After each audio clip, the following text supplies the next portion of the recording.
Конкурсантлар елдагыча 2 этапта ярышты. Бәйгедә катнашучыларның шактые юл йөрү кагыйдәләрен бишелек белми икән ачыкланды.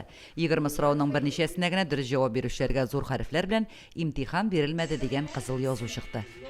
Бу кызыклы конкурсны инде без Мөслимдә ел сайын үткәрәбез. Кызлар бу конкурска бик теләп катнашалар. Аның максаты да бит инде бик изге. Бу конкурска катнашканда инде алар юл йөрү кагыйдәләрен бер кат кабатлап, өйрәнеп, йөртү осталыкларын ныгытып киләләр. Аның файдасы булыр дип ышанабыз инде. Хатын-кызлар арасында машина иярләүчеләр саны елда түгел, көндә арта бара. Бу аңлашыла да. Гүзәл затларыбызның мөстәкыйль буласы, үз көчләренә таянып яшисләре килә.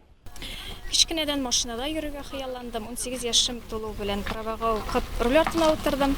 Курыкмадым, бик яратып йөртәм машинаны. Автоледида ел сайын катнашам. Бик яратып, бик теләп катнашам. Мин дә 2013 елдан бирле за рулем йөрим. Миңа биктән ошый. Теге елны алмаштырдым праваны. Бу конкурста инде мин икенче этапка катнашам.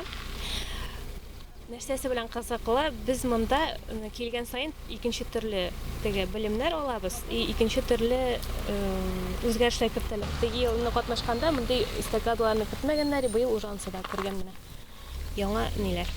Ниләрдә дә экзамен биргәндә, тестларда да икенче яңа биремнәр бар. Теоретик өлеш тәмамлангач, гүзәл затлар Дасафның уку өйрәнү полигонына юл алды. Онда конкурсның практик өлеше үткәрелде. Машинаны коридор аша үткәрү, параллель тукталышка стоянкага кую, стоп линия кебек биремнәрне кызларның барысы да бик җиңел үтәп чыкты. Конкурста катнашкан һәркемгә бәйгене оештыручылар тарафыннан кыйммәтле бүләкләр, мактау грамоталары бирелде. Зәлия Ибраһимова районда яклап конкурсның республика этабында чыгыш ясаячак. Лилия Шәймиева, Динар Нурытдинов, Мөслим телевидениесе.